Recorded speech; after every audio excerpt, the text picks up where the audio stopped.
زما لپاره دا ژوند ترول ګران دي چې په کم کې افغانستان په داسې حالاتو کې وي.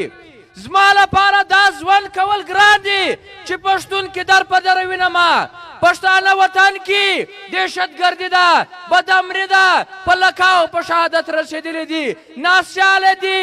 دلته نن سیالي نه ورکوي، نن عزتونه پامال دي، نن لوږې دي، نن تږي دي. زما دپاره مرګ اسانه دی. دا ژوند کې دا د پښتانه دا بدالي لیدل زما دپاره ګران کار دی. او که عثمان له مرګه وویرېدی، که عثمان پټ سوی، سبا دا ټول کان به وایي چې عثمان وویرېدی، عثمان پټ سوی. نو زه به ولې نه پټېږم چې عثمان ته پښتانه عزت ورکوي، عثمان یې مشر کوي، عثمان یې مخکشه کوي چې عثمان د خپل سر د اولاد د خاندان غم اخیستی دی. نو موږ به څه کوو؟ نن د هغه خبره ثابته سوه.